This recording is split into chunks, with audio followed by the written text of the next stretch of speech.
Hey, beautiful people. Welcome back, or welcome to another Bangs audio review.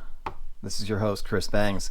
We're going to do the TRUTHEAR NOVA today because I figured it might be about time for me to weigh in on it. So let's shed a little light on the situation, shall we? And see what we can see. That ought to be bright enough. TRUTHEAR NOVA. Single DD 4BA set. A lot of hype surrounding these guys when they were released, which is kind of why it took me a while to get around to them, because just about everybody did a review of these when they were first coming out. Well, that and the fact that I got the Ulim and the TRN Conch at the same time, so it took a back seat. Maybe not fairly taking a back seat because of how good these actually are. Now that I have spent some time with them, I know that. So without further ado, let's get to the review.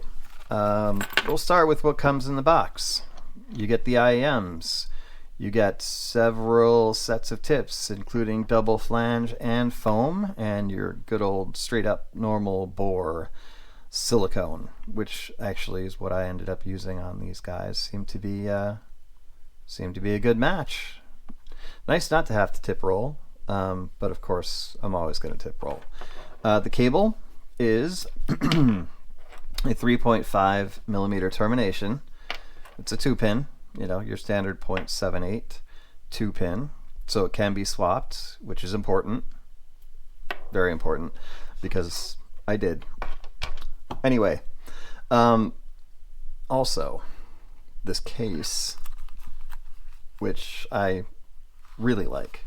Now, is it crush proof? No, not waterproof either, but it is pocketable. However, front pocket please.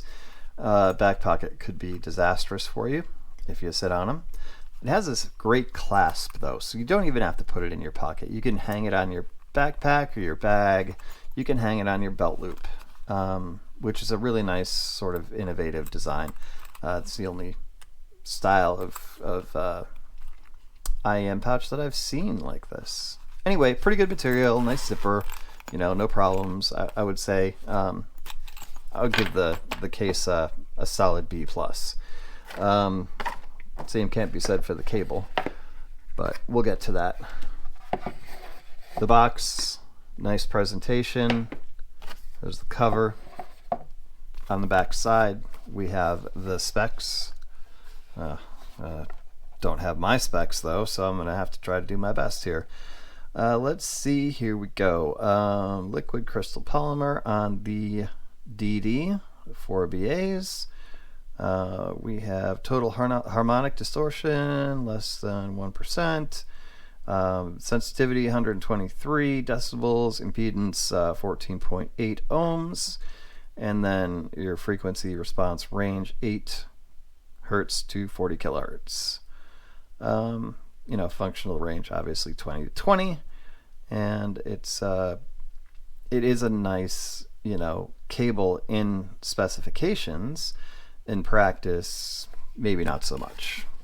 So anyway, there's the box. Set that aside for now. Oh yeah, and for the fans of the waifu, that is a pretty cool waifu actually. Let's see here.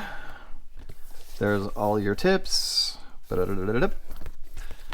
the case and the the IMs themselves came in there. Anyway, not really an unboxing, but that's what you got. So first things first, let's start with the issue, and there's really only one that I have with these, and that's the cable. Pardon me, a little tea here. The cable is unique and different, and it is pretty, and that's about where my like of it ends. Sorry honey, I'll have to call you back. Let's see here. The problem being, well, several. It is a fabric cable, which means that despite I think their best efforts, it's microphonic. Not terribly microphonic, but microphonic enough to possibly be annoying. The other part is that it's not doing it right now, of course, because I'm doing the review, but it is pretty tangly. I mean, if you've got this wrapped up in the pouch and you pull it out, it does take a little doing to get it straight. Of course, it's behaving now. Well, anyway. That's kind of it. I mean, it's $150 IAM. I understand they were trying to do something different here with the cable. I get that. But I don't think that different always means better. And in this case, I wish they had just stuck to a regular material. And I also wish they'd offered 4.4, because a lot of companies are doing that now. But with just the 3.5, the microphonics, the tangliness, it's a little long too, which could be a benefit, but in my case it was not. So the cable got set aside for $18. I'll link it, of course. You get a triple win Zoni, and you've got your choice of colors. I went with blue. Now, is it possible for blue to clash? Apparently it is. I still like how it looks though. But you can get moss, you can get silver, you could get pink, purple. There's tons of different colors to choose from. It's worth the $18 to invest in just this cable because it's going to make your life a lot easier. And for as much as they can affect sound, at least the 4.4 gives you, full power. And I don't know. Maybe it sounds better with them, maybe not. That's really subjective. But I do prefer this cable 100%. So taking 150, adding 20 is 170. That's about the only thing you need to do, though, because you don't really need to tip roll or anything else. It is nicely accessorized. I do like what comes with it outside of the cable. And yeah. So that's, nuts and bolts, right? Now, what took me so long to do this? It was two things. One, I ordered them based off of several reviewers, maybe not gushing about them, but definitely giving them pretty high recommendations. But I was also in the buying mode at that point, and I did buy the Ulim by Continuum and the TRN Conch, and those two IEMs impressed me so much. The Conch for its value, the Ulim for its technical performance and sound signature and tonality, that these just kind of got lost. And I know that everybody was doing reviews of the Nova, and 90% of the people that reviewed the Nova loved the Nova. And I just didn't feel like jumping, on that train at that time. So I let him sit. I let him sit for a while. I put him in once in a while to compare him to something new, like I compared him to the Galileo, and I compared them to the Plutus Beast, and I compared it to the TRN VX Pro, and and I just kept going. Every time I went back to him, I was like, these are actually good. Like, I think these are better than I'm giving them credit for, and I should probably actually sit down and put them through the paces. And so I did. And let me tell you, it was impressive. For a quote-unquote Harman-tuned IM, the Nova has a little bit of that special sauce that it's hard to quantify, but that does kind of set them apart and above many other sets. And now I am understanding why people were comparing them to the standard bearer of Harman, which would be the Moondrop Variations. I get it, and I get it why people liked them so much, because they are $400 less, approximately, like $380 less than the Variations. So if they're rubbing up against the Variations, then that's a pretty big compliment. So, what we listen to, I say we, it's me and the people living in my head, apparently. What I listen to, you can see up here on the screen, probably not that easily, but we did the 1812 Overture, which I threatened to listen to the last time I did a review. I haven't listened to this all the way through, all like 16 minutes of it, probably in 2 or 3 decades. It shows how old I am, but it was really cool to listen to it, and the Nova absolutely crushed it. Like, it was a very immersive experience. You got to hear all of the different instruments and the nuances and the freaking cannons. Like, just really, really cool. The the mid bass is slightly over the sub bass on these, and the bass is definitely, I think, a little bit more emphasized than a true Harman tune. It just has more presence, more thump, more weight, but also really good definition. So I really like the bass on them. Testing out the higher resolution track, or the highest resolution tracks I currently have access to. We're talking about Blue Train, John Coltrane, which is in 24-192 on Qobuz, and it handled that beautifully. Instrument separation and placement in particular were fantastic.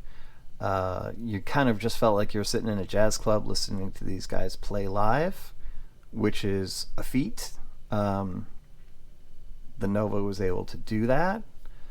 Moved on to a little Rihanna. I listened to Umbrella and Diamonds. Umbrella sounded sweet. Diamonds, with that kick drum that drives the song, was on point. The kick drum sounded freaking phenomenal, because when she sings through that song, there's some syncopation and some really kind of neat, weird stuff going on that she does with her voice.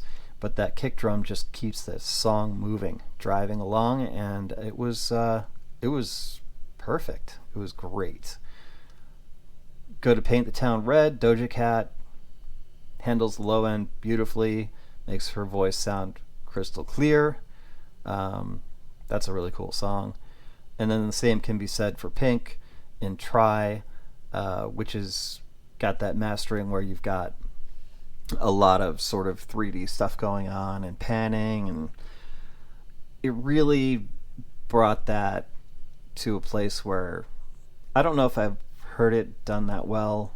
I mean, on IEMs like that have presented it as well as the Nova has before. Maybe the Ulam, the Quintet, the Chopin. I think those are that's the short list. So Try sounded fantastic. Jaded was great. What else did I listen to? Oh, If You Love Me, Melody Gardot. Okay, so in this respect, like they can be intimate as well.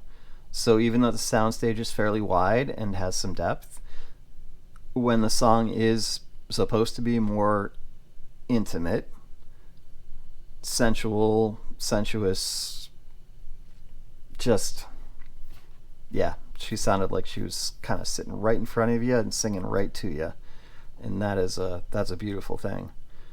What else? Oh yeah, Meshuggah, Bleed. That track is crazy intense. There's a lot going on, but with the Nova, nothing sounded crowded, nothing sounded masked. It was all just right there. So I'm very impressed with the way it was able to handle that. And All I Need Radio had another amazing song. Again, not to sound like I'm simping too much, but definitely sounded amazing on the Nova. As far as this is kind of how I feel about these as far as their sound signature goes. Yes, Harman, okay, I get it. But Harman can be boring, It can be too neutral or clinical. These guys ride that just that razor's edge between being clinical and neutral and being musical and warmish. But they're right on the edge, so you kind of feel like you're getting both. Best of both worlds? Maybe not, but I mean, they're trying, and they're doing a pretty darn good job. I can see probably the one thing that